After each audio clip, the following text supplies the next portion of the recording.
I recently stayed in an Airbnb in a small town that had a canal running through it. And on our first day, we were jet lagged from flying and we were struggling to sleep. And one thing that made it even more difficult to sleep were what we referred to as the goose gangs that were patrolling. The goose gang. Yes, the goose gangs. Down the canal? Yes, down the canal. So we woke up in like the early evening when we were walking around the canal to check it out, kind of our first nap of the day.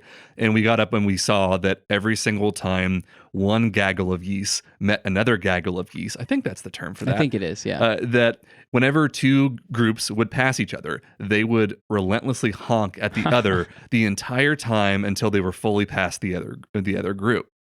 And so then we would go back to bed an hour or two later and try to fall asleep, and just every few minutes another group passed, and just the constant honking of the geese. And it was not our best night of sleep, but we couldn't really blame it on anything. Right. I mean, that's what we get for staying in the middle of a town. And in some ways I feel like geese are they're kind of like a really annoying guard dog. Sure. And I recently learned about a prison that tried to just test this out for real and see how well they worked as guard dogs. So in the São Pedro de Alcântara Penitentiary in Brazil, they have security cameras, they have security guards, and they have 9 geese agents. Geese agents. Yes. Do they wear anything? As far as I know, I don't think they do, but wouldn't that be cute? Yes, it would. Like a little vest with like a radio. Yes. Yeah. Well, they don't need the radios because they are loud enough. Because these geese agents, they specifically patrol this grassy strip of land that's between the inner fence of the prison and the outer wall. And they have like little artificial ponds and stuff set up every once in a while too, so they get their water. That's fun. They have the grass. And their job is to identify anything that is suspicious. And if they find anything, they will honk very loud to alert the security guards. Their leader is named Pew Pew, and Pew Pew lets out a honk whenever his name is called. He's a pretty smart goose, I would say. Yeah. And you might be wondering why did they even try to do geese instead of dogs? Like, it's a pretty reasonable thing to ask. And I guess the prison said that it costs $7,000 to purchase one of these guard dogs. And then you have to pay for its food, and you have to pay for medical, like for vet bills. And apparently the vet bills are astronomical for, I imagine, this type of dog that's in this sort of physical shape, doing these sort of things. Like, it makes sense. It's going to be like top of the game. Yes, exactly. And apparently these dogs, whichever breed that they were using, they would nap a lot. So they weren't doing their jobs the most efficiently. And they were also very susceptible to bribes, which maybe doesn't make them the best guards. So the geese, on the other hand, they're not taking bribes. And really, their diet, they are fine with just eating grains of rice. So they're very cheap to feed. Mm-hmm. And they apparently never get sick. Okay. So if you find yourself in a situation where you might be looking for a private security guard in your life, I mean, you could try out Man's Best Friend, and maybe that might work out, but you might be better off with Pew Pew.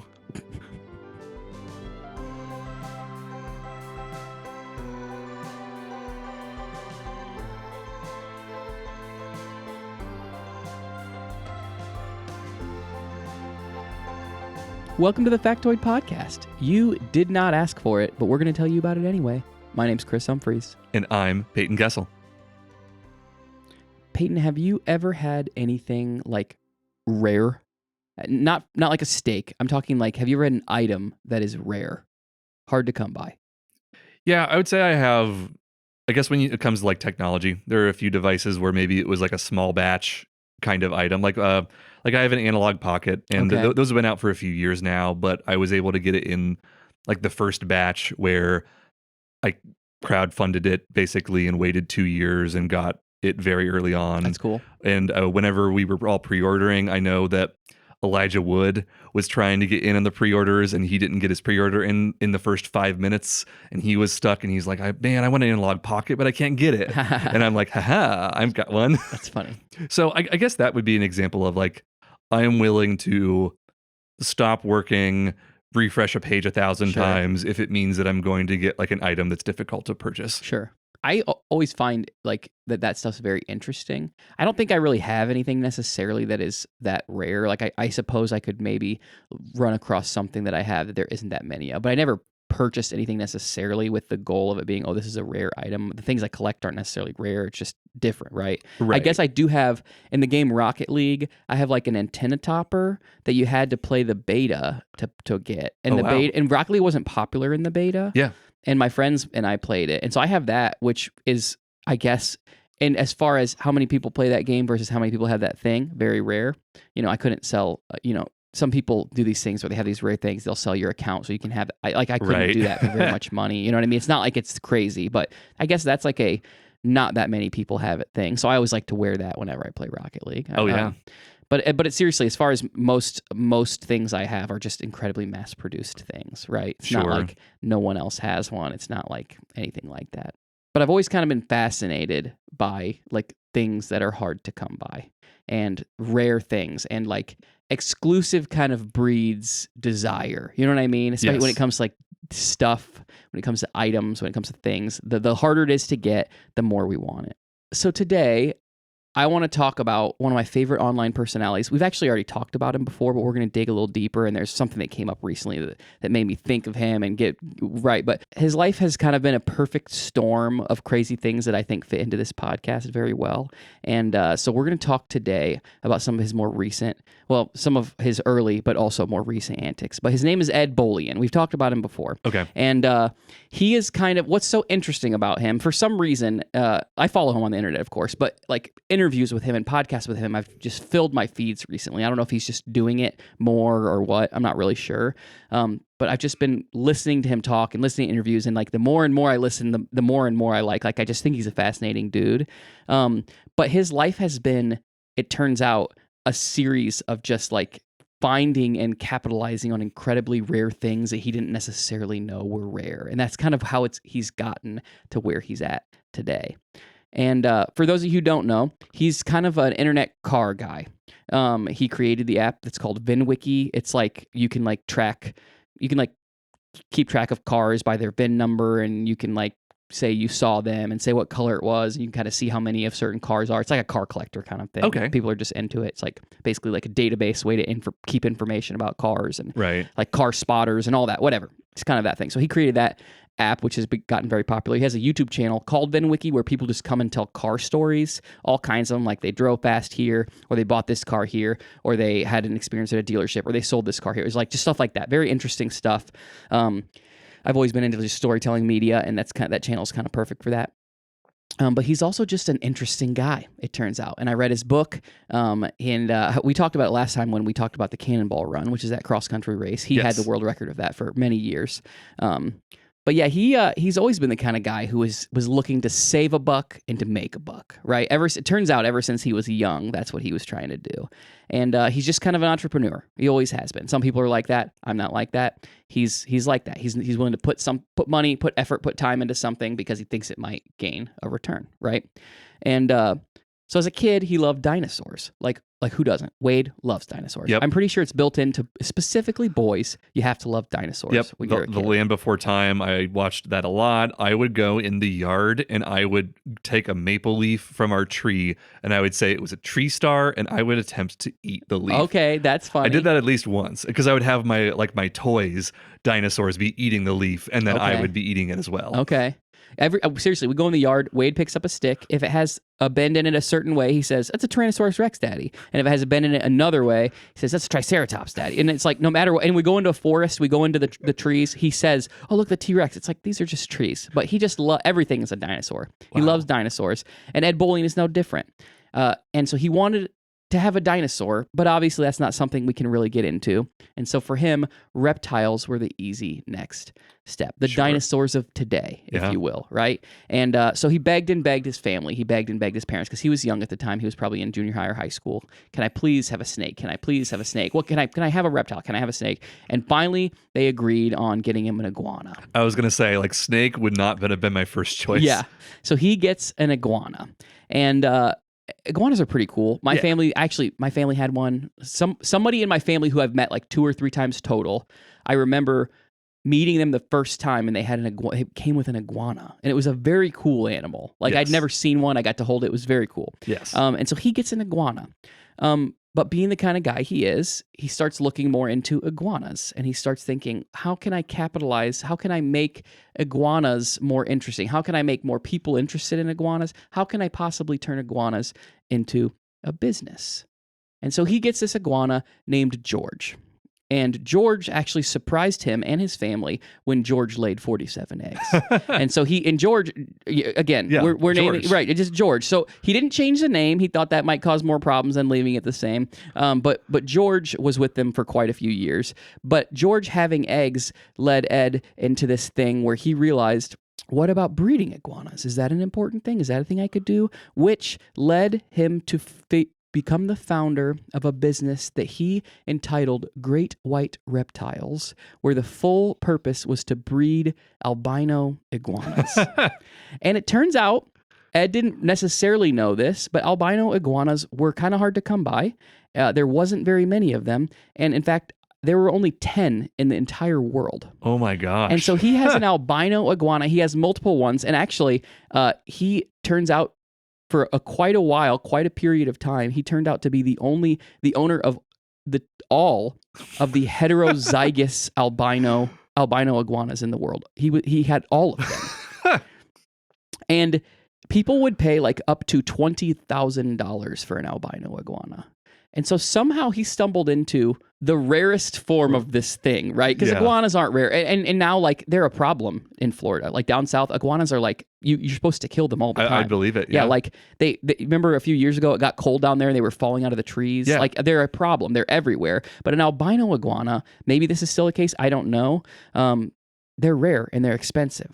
And so Ed claims to, like I said, have been in possession of the only 2 known heterozygous albino iguanas in the world at the time. That's like just a specific gene form of them, right? Yes.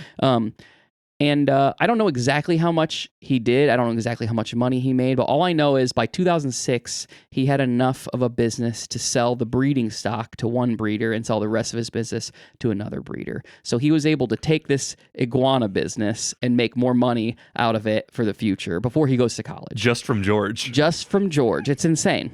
And so he did that. That's his first thing. He makes this albino iguana breeding company. But he moves on to college, and cars have always been his focus. Cars have always been things he loved. What young kid doesn't love cars? I had car posters on my walls. I don't know anything about cars, but I've always thought they were cool. I can assume most people are in that boat.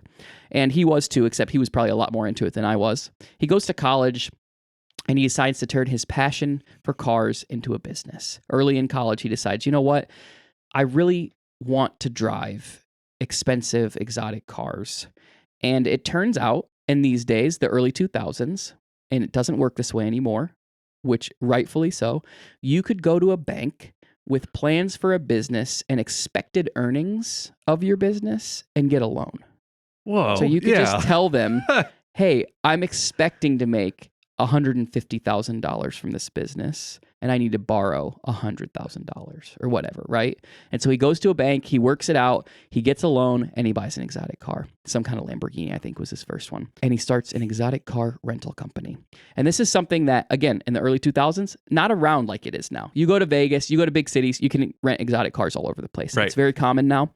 There are huge companies that have tens of millions of, $100 million fleets where people rent them all the time. It's a big thing. But back then, it wasn't really a thing. This is in Georgia. It wasn't nearly as popular. And so he kind of had the market for people who wanted exotic cars in Georgia at this time. And it's run by this college student. Him and his friend, they did this thing. And so he started buying cars and renting out cars. And then with the money from renting out those cars and the expected earnings from renting out another car, he'd go and he'd borrow money again and again. And they bought a bunch of different cars. They rented out a bunch of different things. He told some of the stories of bad stories about like what can happen when you're renting out a car, right? The things you can only imagine, people trying to steal it or people, whatever, pretending it's theirs and selling it to someone else, all that kind of stuff, crazy stuff. But he did relatively well from what I can understand, and he didn't miss payments. He always paid for it, and by the end of this, he was able to sell off an entire fleet of rental cars and make a bunch of money, but also leave with an incredible amount of car buying power because he had now bought and borrowed money for dozens of exotic cars. Wow, you're right. Even though he had no money, really, right? Like he made enough money to pay these things, but he didn't really have any money. He wasn't making tons of money, right? I think he basically broke even at the end of this. Like, I don't know that he really did well. He said he got used to driving these cars around, which is kind of cool. But he's like, kind of the fun of it sort of went away because I was just driving them all the time. And, right. But so he did well, and he kind of capitalized on his passion, and he realized, this is my passion, this is what I'm doing. And he graduated college with a mechanical engineering degree, but he very quickly started working at Lamborghini Atlanta, and he was a salesman. And if you listen to this guy talk, he's a very good talker. He's a very good salesman. He's a very entertaining guy to listen to. And so he in his mind for all these years have had cars that he's always wanted to own, but he's never been able to own because he's never really had the money to do those things. And one thing you'll learn about Ed Bullion, if you know anything about him on the internet, is that he is the kind of guy who will always buy the absolute worst example of the best car that he can find, right? And so he'll buy like the one that's like salvaged or got flooded or has like crazy things on the title, bad examples of these things, but he wants to buy it and fix it, and he wants to drive it. And a lot of these people who buy these cars, they don't drive them. Right. You know, they buy them, they sit them in the garage, they don't ever do anything with them. They barely pay to maintain them. You just own them, right? But he wants to buy them and drive them. And there's this one specific car that he purchased that he'd always wanted, a manual Lamborghini Murcielago LP640. So it's a manual. It's like a manual version of this car that was. They didn't make that many of them. Yes, I drove one in Need for Speed, so okay, I do know what you're talking about. Yes, and so that's the car. He's always wanted it, and he found one for sale. It was a terrible example of one, and he found one for sale. He got it. He fixed it up, and it's a manual. And this is all the time he's kind of making his app as well. And people know how many Murcielagos were created. They know the production run. They know generally how many manuals get made from a production run, all that. So people know how many there are. But it wasn't until his app gained popularity and he started actually keeping track of and locating and finding all of these manual LP640s that he realized there are only 23 of them in the whole world. So he has one of 23 total manual LP640 Lamborghinis, which meant that this car that he bought cheap, that was in bad shape, immediately became worth a lot more money. Him as well as everyone else who owned one, and the desire for these went up. So this guy like has turned like rarity that he didn't really know about into money for him all along the way, and it's pretty exciting to watch. It's like just very cool. But he's always been able to figure, like he refers to himself as a shrewd negotiator, right? Like he's a fun guy to listen to. I've always liked listening to him. But that's kind of his background. But today, the reason I wanted to talk about him is because he, on this podcast I listened to, and he had a video about it, he actually found the car deal of all car deals. And it wasn't one that only he could find. It was a car deal that anyone could do. We've talked about great car deals on here before. Yeah. Buy a Kia, get one free. That was really early on in our podcast. It sure was. There was one where a lady tried to buy cars with the bananas, right? Yeah. We talked about crazy car deals. He found a crazy car deal. And so I guess through his years in the car businesses, he's gotten contacts at other places, contacts of where to find things, and people know him. They know what he likes. They know what he likes to buy. They know what he's looking for. They know what he might have a customer for and all that. This guy named Nick, who works at an Audi dealership, approached Ed and said, "Hey, I've got this deal going on you might be interested in." And Ed, like many other car buyers, many other people, he doesn't ever buy new cars. He buys old cars. He decides to either put money into old cars that he thinks will maybe go up in value, or just be able to buy more of them, right? Or whatever, right? Right. And so he doesn't buy new cars, but this is sort of an exception because what Nick had proposed to him was interesting. And you see a lot of car guys, quote, you can't see, but I'm doing the finger quotes. Car guys don't like electric vehicles. They're less exciting. They don't make noise, right? Right. But electric vehicles these days are like some of the most performant. Like they have high performance. They have high tech. Like they're really interesting cars. Yeah. Just not usually enough for people who are quote unquote car guys to be interested in it. But there was a deal at this Audi dealership with an electric Audi, the flagship top of the line Audi RS e-tron GT. It's like a $150,000 car. And Nick, who was at this dealership, was Audi was offering all these promotional deals to try to keep up with electric vehicle like tax credits and stuff. But Audi doesn't qualify for those because of whatever the rules are. They don't really qualify. So they were keeping up with all these, offering these promotional discounts and these rebates and these like all these random kind of discounts, and they were offering a lease for this $150,000 car at an insane rate. like insane rate. He bought one for him and his wife both because he was able to secure, in his words, if you don't count taxes and fees. So again, right? I don't know exactly. There's been a lot of speculation on what the actual deal was because not very many people were able to get this because it was insane. $250 a month for a lease of a $150,000 car. Oh my gosh! Yeah, we're talking like less than the payment if you buy a Camry. Yeah, you could have a $150,000 car. So caveats are: it's a 7,500 mile lease. It's 1 year, and after the year, there's no way you're ever getting you have to give it back. Yes. Right? And so people think. The deal probably was you had to pay the entire year up front and you had to pay tax and fees. So it probably came down to with tax and fees like $350-ish a month, which is still insane. Yes. And it's like a deal where like literally anyone could have done it. It wasn't just him. He heard about it because his buddy called him and said, hey, this is an option. We're having it. And what's interesting is the only reason they did it is because, of course, they're going to lose a bunch of money on this, is because they wanted to become the #1 Audi dealership for e-trons in the United States so that they could get a lot more allocations in the future for them. Because apparently that's how that works. And so it's kind of good for everybody, I guess. They might lose money here, but they're going to gain money in the future. He gets to drive a $150,000 car for a year for $250 a month. It's a win-win for everybody. But yeah, I thought that was fascinating. Ed Bollion's one of my favorite people on the internet. He's a very outspoken Christian, which I really respect. The bigger and bigger his channel gets, he doesn't shrink back from what he believes. He just says what he thinks. I love it. He recently one of the people who told a lot of stories on his channel, who is really, really like a well-liked person, had passed away, and he told all the story. It was just like, it's just the way that he thinks about people is something I respect. I feel like we have a relationship. I feel like we're friends. I know we're not. That's a parasocial, yes, right? I get it. Yeah. But it feels like he just feels like a guy that I like. You know what I mean? Yeah. And so I think he's a worthy investment of your time if you're looking to be entertained in a wholesome way about vehicles or anything like that.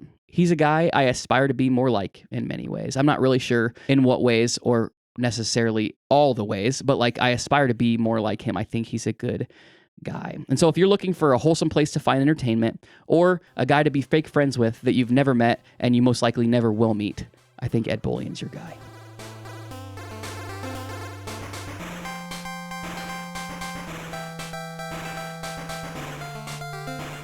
When Amy hangs out with her friends, they're always excited to see her, and usually they want to give her a hug whenever they see each other for the first time.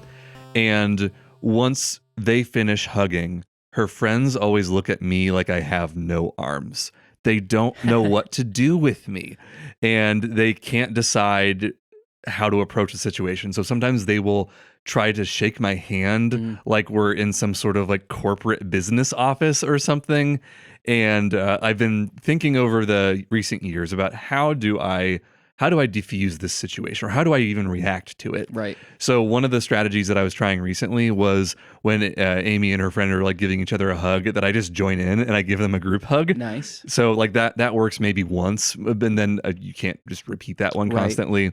But oftentimes I find myself just having to say, I'm cool with hugs too, and then we give a hug or something. And I thought it was just so strange that I guess there are people out there that just don't, if they don't go and immediately assume I'm okay with a hug, that implies that there are people that would have refused them, right? Sure. Like what is, I guess, have you ever met someone who's just like against giving hugs, or like or you have the hunch that if you tried, they would like turn you down? I think that I've definitely met people. I couldn't name them to you like by name at this moment, but I know that I know people who would be like, I'm sorry, I don't hug. I know that's a thing. In fact, I can pinpoint someone right now. For sure. Yeah, who would literally just say, I don't hug. Like if I attempted it, be like, sorry, no, I don't do that. But it wouldn't be like, they're not weird. Okay. But that one part is like, I don't do that. Wow. Yeah. That is crazy. And right around the time when I was starting to think about this, I found an article about some new controversial signage at the airport in the city of Dunedin in New Zealand. And this is a sign that is at their drop-off zone at the airport. And the sign reads, max hug time, 3 minutes. Wow. And there's a little illustration of two like stick figures hugging, essentially. And it makes you wonder what kind of weird thing happened that forced them to put a sign up that says that. Are they getting that many 3+ minute hugs there? Yeah, like ever since the hug epidemic of 2021, we've got to put warnings up or something. 3 minutes max. Yes. And that seems like a long hug to me. Sure, absolutely. And that's what we're going to get into because like many people were outraged about someone saying like trying to control how long a hug lasts. Like, how dare you tell me how long I can hug my loved ones? So I was trying to get the inside scoop into just what the heck is going on at this airport. And conveniently enough, I know someone who grew up in the city of Dunedin and is now a flight attendant in New Zealand. No way. And this was her home airport for a good part of her childhood and like her upbringing. So her name is Annabelle. We went to college together. And based on just what, her credentials I just listed, Annabelle is surprisingly qualified to weigh in on the situation going on at this airport. She actually found the article on her own. Like she just looks up, she gets the local newspaper like digitally from the town, even though she lives in Auckland now. And so she was aware of that and ahead of time. And she said that, this was just a dumb joke this guy was making, this airport is doing.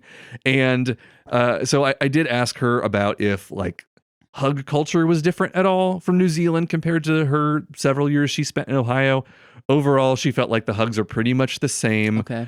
We did discuss like a Midwest goodbye, and she does feel like that New Zealanders are a little bit better of just saying I'm going and then going. So maybe that contributes to maybe a fewer hugs in New Zealand. I don't know.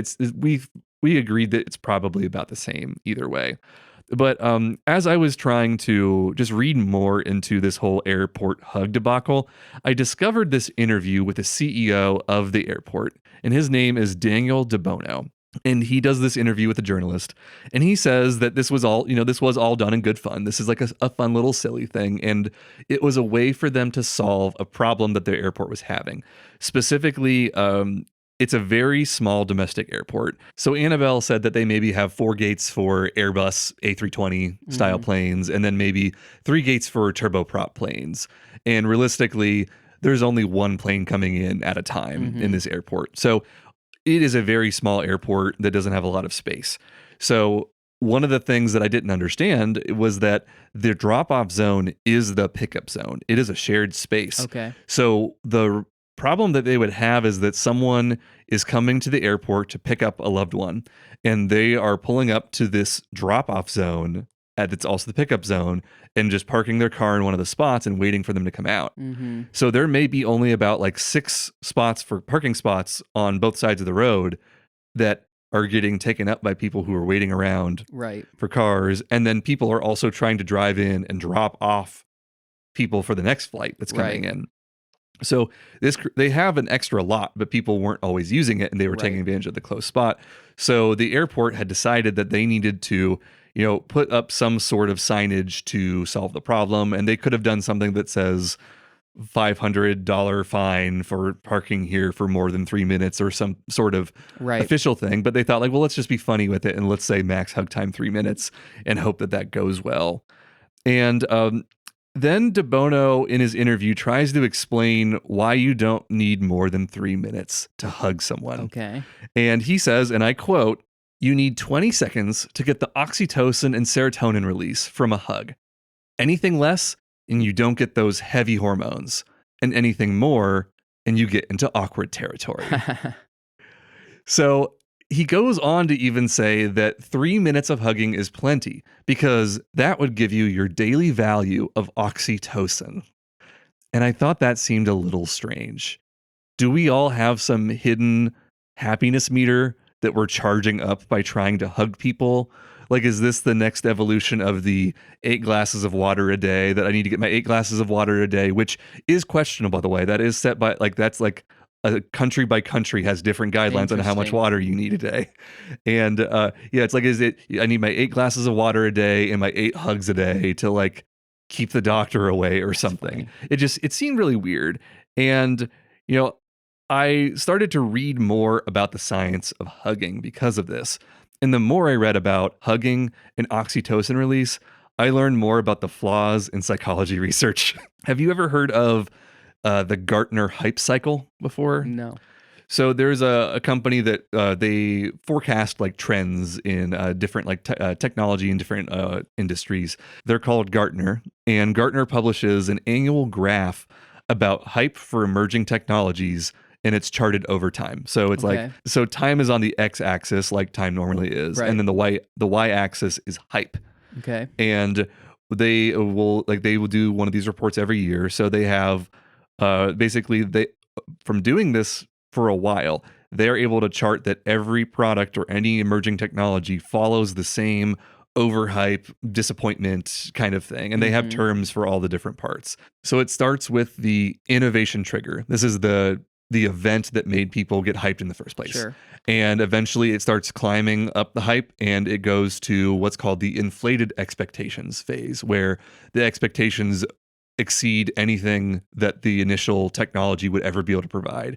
And once it starts to hit this peak, it starts falling towards the trough of disillusionment. Okay. So, for example, in this past year, generative AI is considered, it has hit past the peak and it's on its way down into the trough of disillusionment. And eventually it just falls and falls and falls as everyone realizes that this thing is never going to be as good as we thought it would be. And then it eventually starts to climb its way back out.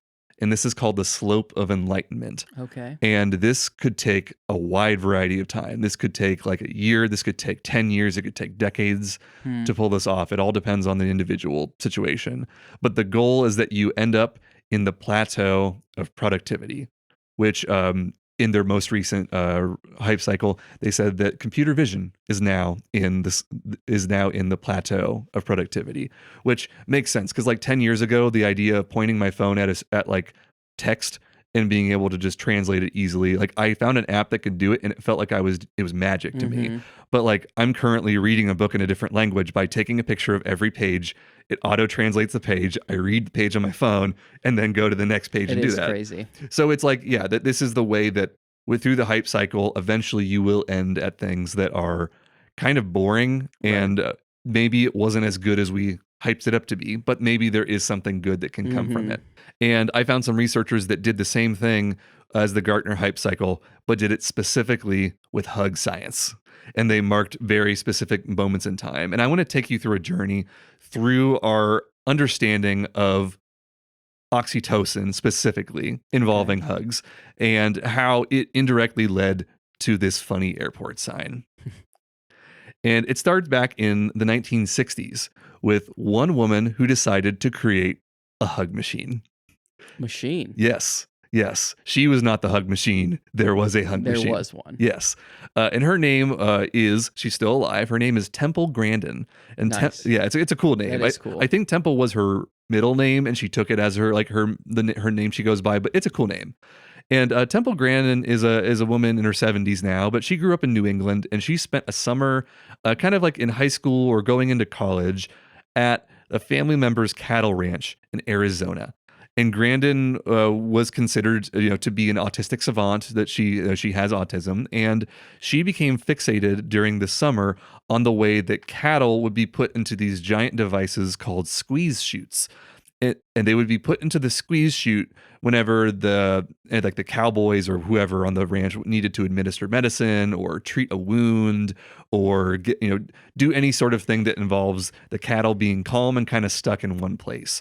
So the squeeze chute would apply pressure to the cattle, and then they would do the business, whatever they needed to do to the animal, and then they would let the cattle go out. And she noticed how they seemed really chill whenever they left, that like something must be going on with this squeeze chute.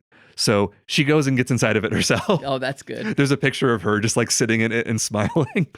And she says, she goes back home and she starts college, and she says, I need to make one of these for me.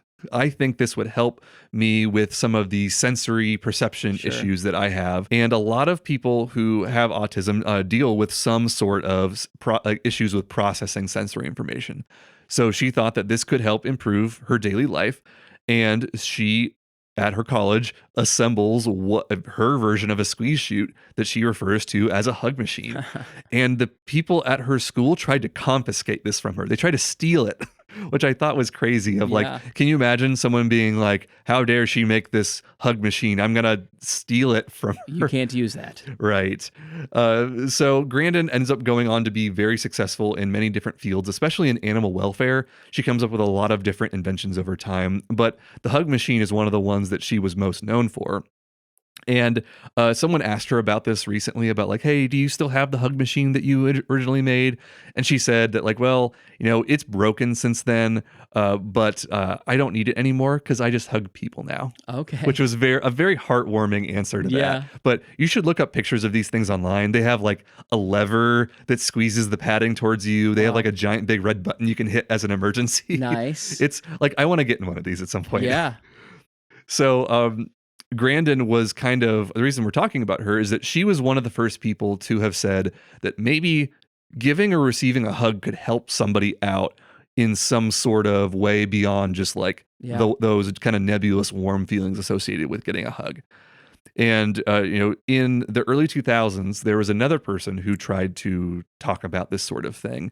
And this is where I would say the expectations start to get inflated and the hype starts to go very high on the hype cycle.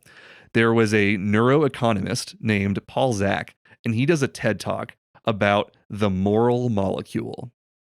And he goes on stage with this syringe, and he says that I have oxytocin inside of this syringe, and he like sprays it everywhere on the stage. And he's talking about how that when this is inhaled or it's injected or when you're exposed to it, that people become more trustworthy, even to complete strangers. And it makes people just like act in a much more loving way, essentially. And he says that if you don't want to inhale this and you don't want to be injected by this, just produce your own by hugging someone 8 times a day. He says you'll be happier and the world will be a better place. Wow. And these sort of findings start to attract the attention of more mainstream media sources. And, companies that profit off Valentine's Day obviously are very interested in saying, hey, did you know?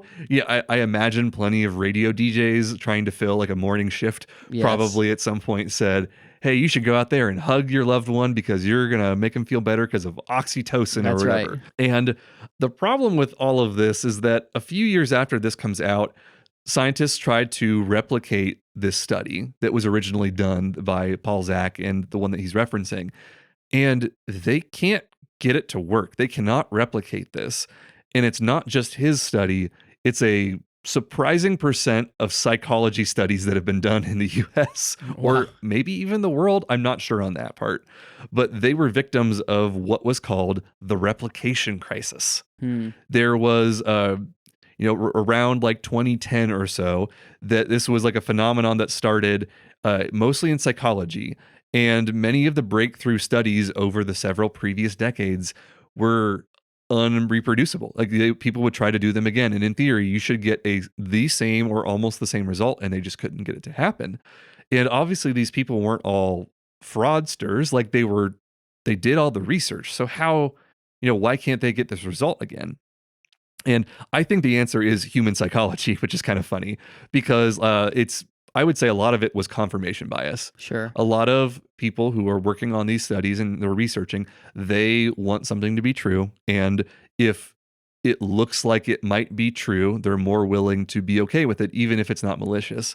And in the case of some of these psychologists, there was a technique that happened that was called p-hacking, which is a reference to like a p-value, where basically as you're collecting data and the data is looking like it's trending towards the result that you wanted to have be the outcome, you might just slow down or stop collecting data, where maybe your sample size is too small. Right. But like the best way to explain this is if you had like a normal coin and you flipped the coin 3 times and you got heads and you said, all right, I'm done with the study. And every time you flip a coin, it flips to heads. Right. Obviously on a more inflated scale than that. But that kind of illustrates the point how you can collect data, you can maybe have good intentions about it, but you can just come to a conclusion that is not true at all. Right. And the more that we study oxytocin, and especially after the replication crisis, the more that people are finding out that it is not going to make everyone happier and trusting.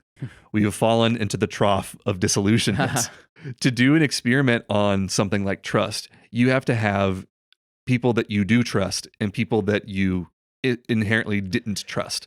Like you have to have an in-group and you have to have outsiders to prove that trust is a thing. And the way you set up this experiment, for example, there are certain types of risks and rewards that are associated with trusting and not trusting. And the way that you do some of these risks and rewards can produce inaccurate results. And sometimes increased oxytocin resulted in strengthening bonds with the in-group and worsening bonds with the outsiders. So in some ways, yeah, maybe it made you more trusting to some people, but it actually made you more of a jerk and like excluding other people. So how can that be a moral molecule? It's the opposite of that TED Talk. So psychologists, I would say at this point, they currently agree that oxytocin makes you more aware of social relationships that you have with others. So hugging someone, it's not going to make you be more trusting or less trusting. It's going to make you think about, well, what is my relationship? How do I feel about this person? And if you already feel positive with them, it's going to reinforce that sort of thing.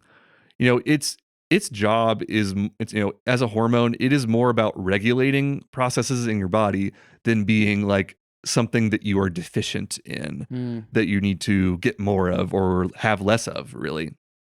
And one of the challenges with replication crisis is that scholarly journals want to post things that have positive results. So the people that are collecting these research papers and putting them out to the world, they want to be able to say, here's a story that makes everyone feel like happy about life and heartwarming. This is going to sell and make more money. And those are the kind of studies that get picked up, the ones that say, hug your friends and make the world a better place, as opposed to, we have a complicated hormone that might do something with social relationships, but we don't know. And this all brings us back to Daniel De Bono at the Dunedin, New Zealand airport. He just tries to justify the funny sign that he put up with trying to explain that those hugs are going to make you trust other people and it's going to get those oxytocin love hormones. And he finds Paul Zach's TED Talk, or likely an article that referenced it. Right. And that's how he ends up trying to, put that idea into the rationalization for his sign in that article that I had found. So we may have fallen into that trough of disillusionment, but we're starting to make our way up to the modern day, which is that, eventually that plateau of productivity. So with autism research, a lot of the things that Temple Grandin started, people are realizing that a lot of that stuff is true today, and that there is a certain amount that the concept of hugging can help improve people, especially people that have autism, and make their lives better. So it may not be all negative, but it's important for us to be discerning and understand, what kind of thing. Like, we shouldn't buy into all the hype that we hear online. But the next time that you see me in person, I will say that, yes, you can definitely ask for a hug. I will give you a hug. I want to set the record straight. I am cool with hugs. Now you know what to do when you see me. You don't have to look at me and wonder how I'll respond. But if we are standing in the drop-off zone at the Dunedin airport, you better make it quick.